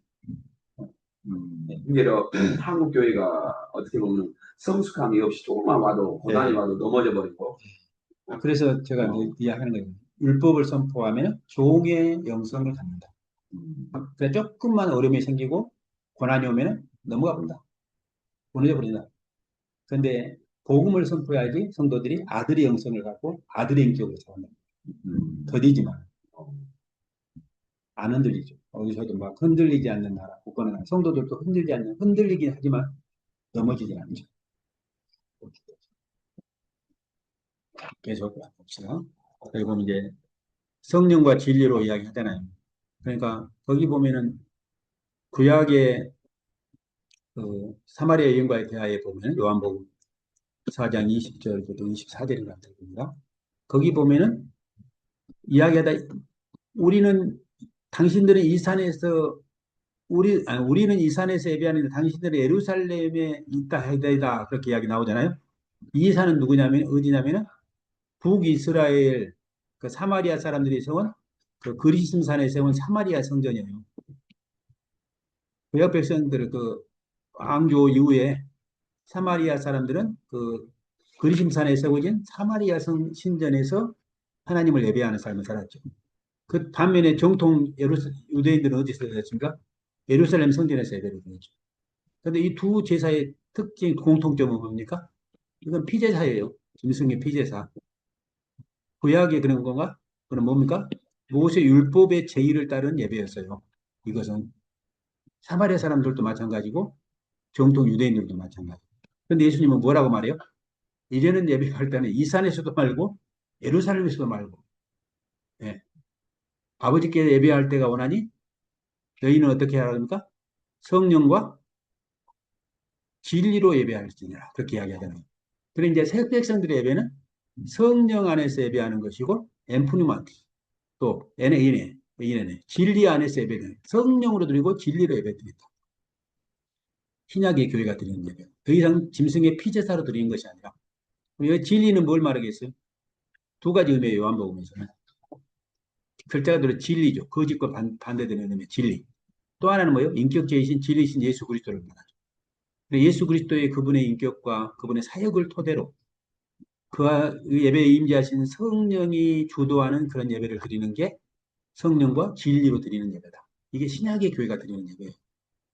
그리고 예배가 뭐 묵상부터 마지막 촉도까지 어떤 그 시간표대로 치러지면서 그걸 맞추는 게 어떤 그 뭡니까 행사 치르는 것이 예배가 아니라 예배를 주도하신 분이 누구예요? 성령 하나님이시고 그 예배를 이끌어가는 데 토대가 뭐예요? 진리신 예수 그리스도의 그분의 인격과 사역이에요.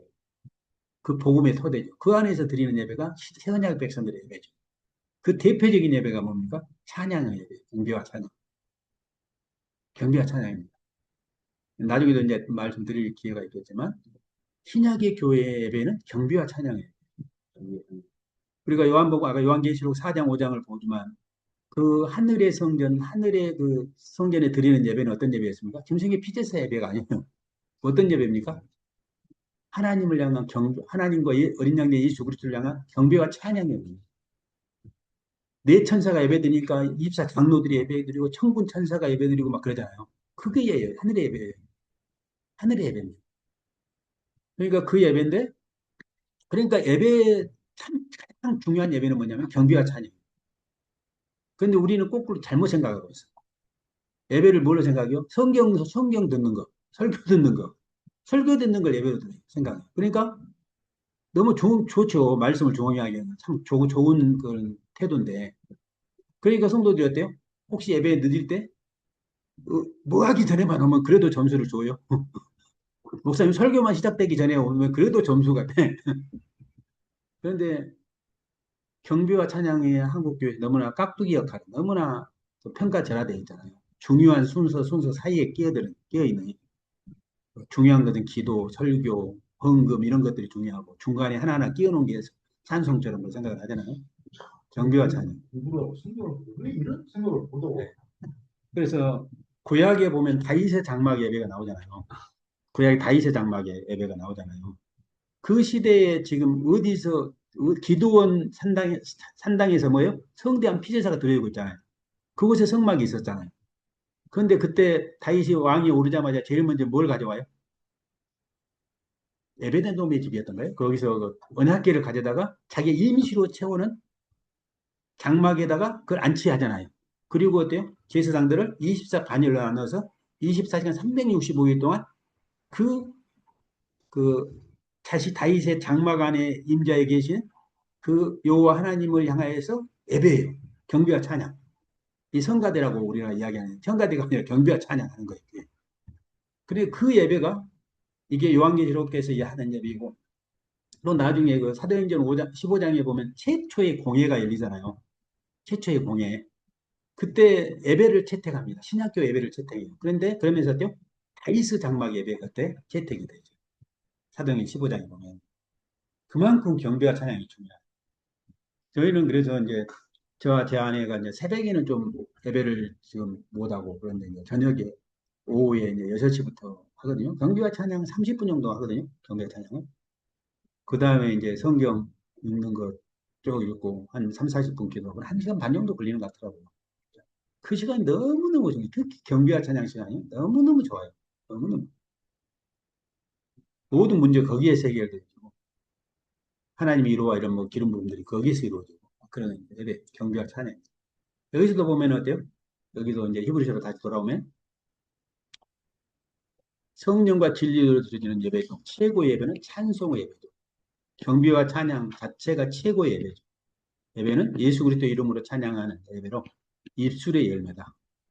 예수께서 어떤 분이신지 또 예수께서 어떤 일을 행하셨는지를 찬송하는 것이 새시대 예배다. 그러나 찬양의 그 가사가 뭐가 됩니까? 성삼위 하나님이 어떤 분이신가를 가사말로 해서 노래하는 거예요. 또 그분이 어떤 일을 행하셨는가. 이걸 그걸로 간증이 아니에요. 자기 간증, 자기 바램을 이야기하는 게 아니라. 그것은 그냥 개인적으로 어떻게 할 수 있지만 공적인 예배에서는 하나님을 향한 그런 찬송, 선곡에서도 참 중요하죠. 그래서 말씀보다 더 중요한 게 저는 오히려 경배와 말씀보다 중요하다고 생각하거든요. 거기서 예배가 되고 거기서 온전한 예배가 드려졌을 때 말씀에 때 뭐가 있어요? 기름 부음이 있어요. 말씀에. 그래서 저희 예배는 딱 두 개예요. 전반부는 약 20분 동안 경배와 찬양 드려요. 그리고 헌금 드리고 나서 뒷부분은 설교 제가 한 40분, 50분 하거든요. 그렇게 함으로 끝나요. 이제 더 추가하려고 하는 이유가 이제 그 뒤에 이제 사역, 기도 사역을 좀 첨가를 시키려고 지금 기도하고 있는 중인데. 그래서 초대교회 예배를 보면 고린도전서 15장에 보면 초대교회는 뭐가 있었습니까? 초대교회에 보면은 찬송시가 있고 찬송시가 있었고 또 뭡니까? 사도의 가르침이 있었고 또 그다음에 어때요? 광음과 예언과 이런 성령의 사역이 있었어요. 이 세 가지가 초대교회의 3대 예배였습니다. 순서. 찬송시가 뭐예요? 경배와 찬양이. 사도의 가르침이 뭐예요? 설교고. 그다음에 뭐예요? 성령의 사역. 교회 안에 들어온 사람들이 교회에 들어올 때 어때요? 한 주간 살아가면서 수도 없는 넘어짐과 아픔과 상처와 영육 간의 뭐 욕심적으로 고통과 관계의 고통 이런 것도 가지고 왔단 말입니다.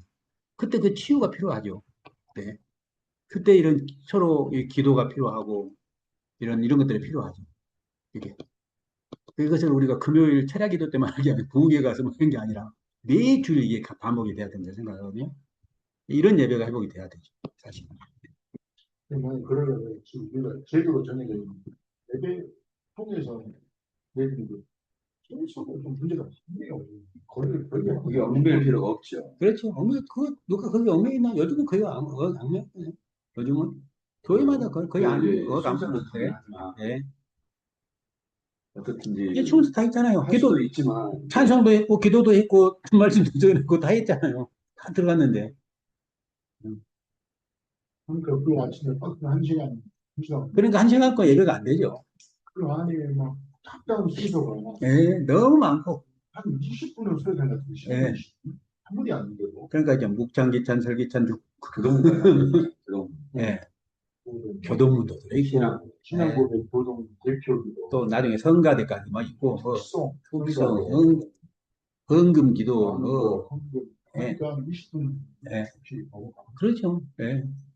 그래서 대부분 설교를 하면 11시에 시작하면 11시 20분, 빠르면 11시 반이나 시작하죠. 그러니까 12시에 딱 맞춰야 되니까, 설교가 20분 설교잖아. 우리 목사님들은 그렇게 안 해요. 저는 참 그렇게 안 하는데. 우리는 그렇게 안 해요. 순서. 예, 그렇게 안 해요. 예, 그렇게 안 하는데. 우리도 뭐 교동문이나 이런 것들 많이 하고 우리도 네. 처음에 3시간 끝나면 바로 분배하자는 20분에 예. 한 4곡 정도. 저는 이제 새송교회가 그렇게 예배를 드렸죠. 새롭게 가면.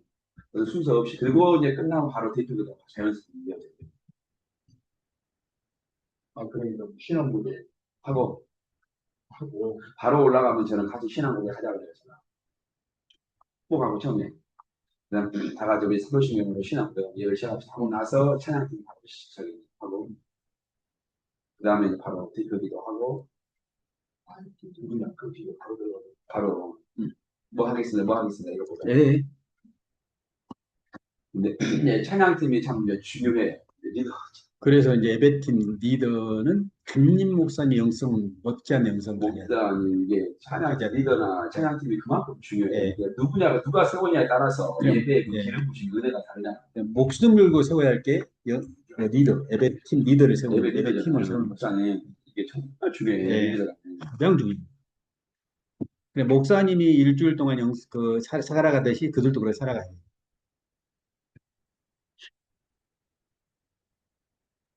예배팀 리더가 한 주 동안 죄나 짓고 와가지고 예배 인도해 뭐 어떻게 그 어떻게 되겠어요? 거기에 성령께서 뭐 임하시고 기름 부음이 있겠어요? 임파테이션이 일어나겠는데 전혀 안 됩니다. 그래서 이런 공적인 예배가 이런 예배고요. 그 다음에 예배당 문을 나가는 순간 뭐가요? 삶 예배가 시작이 되죠. 그러니까 삶의 예배는 선을 행함, 서로 나눠주는 삶. 이렇게 여기서 소개를 하고 있죠. 형제를 돌아보고 이웃을 사랑하는 삶. 이게 삶의 예배다. 그래서 예배당 주일날 예배당 문을 들어서는 순간 공적인 예배가 시작이 되고 예배당 문을 나서는 순간 삶의 예배가 시작되고 그렇죠. 그래서 예배는 저자가 고민했듯이 형제 사랑을 지속하여 손님 대접을 잊지 않는 삶. 네, 그리스도의 복음 때문에 갇혀 확대당하는 돌아보는 삶. 그리스도의 삶과 시간과 공간 중에서 예배가 아닌 얘기는 없죠. 그래서 저는 그런 의미도 그렇게 생각하는 것이죠. 우리 안식일이 아닌 주일은 어디니? 안식일이 아닌 삶이. 한 주 동안 삶이. 모든 날이 다 안식일이다. 그렇게요. 우리 그 모든 사람 하나님 앞에서 예배의 삶이다. 또 지도자의 복종하라는 이야기 또 다시 한번 반복되죠. 그 넘어가시고. 네, 그렇게 되어지고. 일부러 속도를 빨리빨리 빼거든요. 13장 마지막 읽어보시면 되니까 큰 흐름만 제가 잡아드리고 마지막 축도 문안인사 축도로 끝나죠. 마지막 이제 기도 부탁을 합니다. 도장은 229쪽 두 번째 단락 보면은 저자는 편지를 마무리하며 중보 기도를 부탁하는데 우리를 위하여 기도하라. 그래서 우리라고 표현하니까 그러면 이분이 저자 위에 이 저자가 복수였는가? 단수가 아니라 복수인가? 아니죠. 히브리 저자가 복수에 의해서 쓰였다는 게 아니라 서신적 복수, 수사학적 복수. 저도 그냥 논문을 쓸 때, 박사 논문을 쓸 때, 우리는 이러죠. 필자는 뭐, 이렇게 하면 좀 어색하다는 표현이. 나는 이렇게 하니까 그냥 우리는 이렇게 저는 저도 그러셨죠. 그게 이제 서신적 복수, 수사학적 복수죠. 수사학적 복수로 쓴 것이죠. 제가 썼는데도 불구하고 우리는 이렇게 쓰죠. 예. 기도 부탁을 했는데, 기도 부탁을 하는데 그 이유는 저자가 자기 또한 고민했던 영적 기도를 한 사람으로서 여기고 있기 때문이다. 그래서 기도를 부탁하는 근거가 뭔가? 우리말 성경에는 이게 왜냐하면 이 생략되어 있어요. 그런 경우 많습니다. 우리 성경이. 자기 기도를 부탁하는 이유를 제시하는데 그 이유는 저자에게 선한 양심이 있다고 확신하기 때문이다. 선한 양심이 있다는 증거는 자기가 모든 일에 선하게 하려 하기 때문이다. 그래서 수신자 공동체뿐만 아니라 저자 또 새백성은 예수 그리스도 피로 자기 양심을 죽은 행실로부터 깨끗함을 받았다. 구약의 백성들은 그렇지 않았죠? 마음을 씻지 못했다고 그랬잖아요. 근데 신약의 교회는 가능하다. 예수 그리스도를 통해서 마음이 씻었어요. 그러니까 바울도 로마서 12장에서 2절에 보면 마음을 새롭게 함으로 변화를 받아 이렇게 이야기를 하잖아요. 현인적인 변화가 새 언약. 그래서 바울은 또 고린도서에서는 우리를 새 창조다, 새로운 피조물이라고 그렇게 이야기하잖아요. 네, 그렇게 이야기합니다. 그래서 9장 14절에 보면 선한 영원한 성령으로 말하면 흠없는 자기를 하나님께 드린 예수 그리스도 피가 어찌 너희 양심을 죽은 행실에 깨끗하게 살아계신 하나님을 섬기지 못하겠느냐 이렇게 말하잖아요. 구약과의 세계에서의 제의 다시 말해 짐승의 희생제사는 섬기는 자를 그 양심상 깨끗하게 할 수가 없었어. 거기 보면 9장 9절에 현재까지 배우니 제물과 제사는 섬기는 데 그 양심상 온전할 수가 없었죠. 그러나 새 언약 백성들은 그게 가능하다는 예수 그리스도의 희생이 그 탁월함. 그래 피로 깨끗하게 양심을 가진 자들, 이 선한 양심을 가진 자들은 모든 일에 선하게 한다. 바로 예수 그리스도의 피로 구속하는 새백성이라는 정체성을 강조하고 있죠. 그 다음에 저자가 수신자 공동 요청한 기도 제목은 뭔가? 자기가 수신자 공동체에 더 속히 돌아가는 것이 기도죠. 자기가 그 교회를 방문하고자 하는 그런 의도를 가지고 있죠. 아마 여러 가지 이유 때문에 지금 방문이 더뎌진 것 같은데 빨리 가서 간격적인 그들과 만남을 갖기를 원하고 있죠. 그 다음에 20절, 21절에 마지막 축도가 나오죠. 그러니까 이 히브리서도 설교문이지만은 큰 형식은 뭡니까? 큰 형식은 편지죠. 편지. 이 편지는 당시에 특히 세 가지가 있었어요. 편지에 서두, 본문, 말미 이렇게 구성됩니다. 그래서 서두에는 뭐가 됩니까? 발신인이 누르고 수신자가 누르고 발신인이 수신자를 향해서 하는 이 인사가 나오죠. 본문은 크게 두 부분으로 나눌 수 있어요. 앞부분은 인디카티브라고 해요. 서술. 예수 그리스도는 하나님이 어떤 일을 행하셨는가를 쭉 설명하는 설명이에요, 설명. 그러면서 그러므로 하면서 이제 두 후반부는 뭐예요? 임페라티브. 임페라티브는 뭡니까? 명령문이에요, 명령. 그러므로 너희들 이렇게 행하라. 이렇게 명령하는 거예요. 그 다음에 이제 말미로 가면 여기도 어때요? 문안 인사가 나오고 마지막에 축도가 나오죠. 말미에 등장하는 요소입니다. 국도에서도 우리 합동측은 있을지어다라고 하는데 그런데 그게 이제 본문에 없어. 있을지어다 헬라어 본문에 보면은 그게 없다고. 있을지어다 예수, 그러니까 고린도후서 13장 13절의 말씀이고, 그게 주 예수의 은혜 예, 예수 그리스도의 은혜와 하나님 아버지의 사랑과 성령의 교통 이렇게만 있어요. 있을지는 없어요. 없어요. 그러니까 그 본문이 없어. 그러니까 이제 이걸 우리 따라서 합동측은 꼭 있을지어다 하는데 예, 다른 데는 있기를 축원하옵나이다. 어떻게 하나님 앞에 명령을 하냐. 그래가지고 이제 이렇게 청유형으로 있기를 있기를 축원합니다. 원합니다. 청유형이잖아요. 이제 있을지어다 이게 명령이잖아요. 어떻게 그렇죠. 하나님 앞에 명령해 이제 이것 때문에 이제 그 본문이 이제 해석이 이렇게 다르죠. 예, 그것도 딱 어떤 예. 형태는 자유롭게 하면 돼요, 목사님. 거기는 없어. 그 동사가 없어. 동사 자체가. 없어. 예. 그럼 그러니까 어떻게 해야 되나? 그러니까 우리 합동측에서는 있을지도 안 하면 막 욕했어요, 목사님이. 왜 안 하냐고. 음. 있기를 축원하옵나이다. 그렇게 그래 우리 축도할 때도 보면 우리 목사들도 보면은 어떤 사람은 축원함 있을지다 어떤 사람은 축원합니다 이렇게 하잖아요. 하잖아요. 자기 이제 신앙에 따라 그렇게 하는 거죠. 하죠. 이것이 옳고 저것이 그럴 아닌 거죠. 그게. 있고 있기를 원하면 있을지어다 이렇게 하든지 두 개를 나누면서 음, 여기서 이제 그렇게 하고 있습니다. 축도 기도에는 보통 뭡니까? 하나님 아버지 예수 그리스도의 은혜와 평강을 이야기하죠. 그래서 그 기원, 은혜와 평강을 하나님과 예수 그리스도로 주어진 것인데 히브리서도 이 형식을 따르죠. 하나님이 어떻게 소개됩니까? 평강이 하나님으로 소개되죠. 이렇게 소개된 이유가 뭐예요? 히브리서 정황을 보면 지금 그들이 어때요? 이 핍박 때문에 또 거기에 약간 미혹된 지체들 때문에 어때요? 교회가 지금 상당히 어때요? 어지러운 상황이에요. 평정심을 잃고. 그런 가운데 하나님이 어떤 분이라는 거예요? 평화의 하나님이 그 교회의 모든 박해의 문제와 교회의 내적인 문제를 다 해결하시고 다시 교회 이전에 샬롬과 평강의 나라를 회복하실 것이다. 그런 의미가 포함이 되겠죠. 평강입니다. 평강.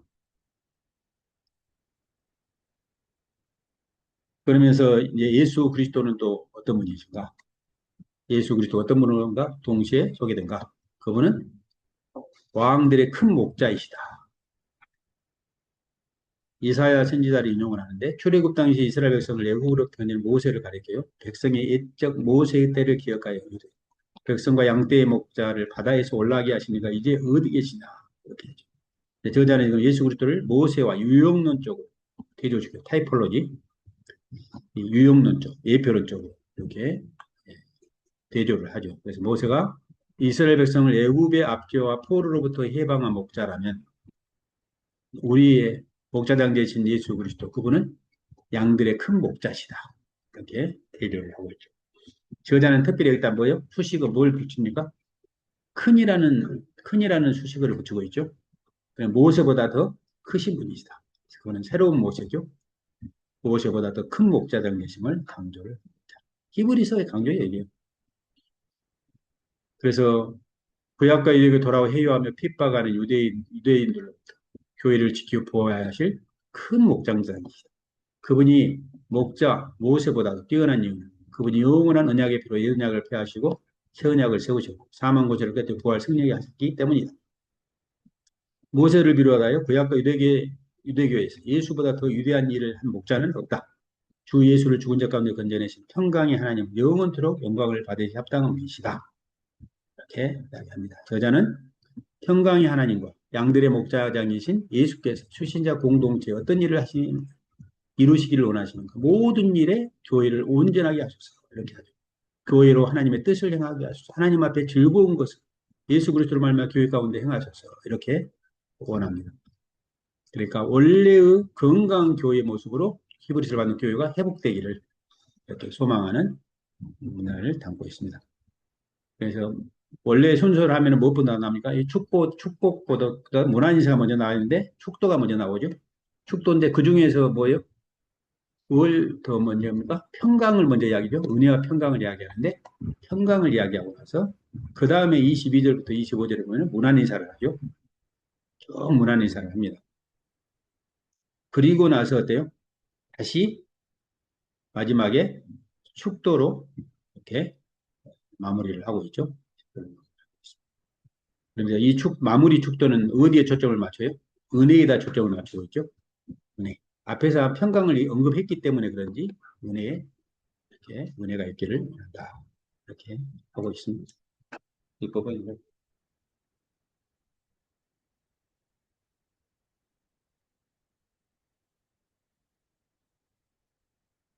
이 정도로 해서 그냥 히브리서 마무리 지으십니다. 저도 이 아까 그 11조 얘기 나왔잖아요. 네. 그 얘기 좀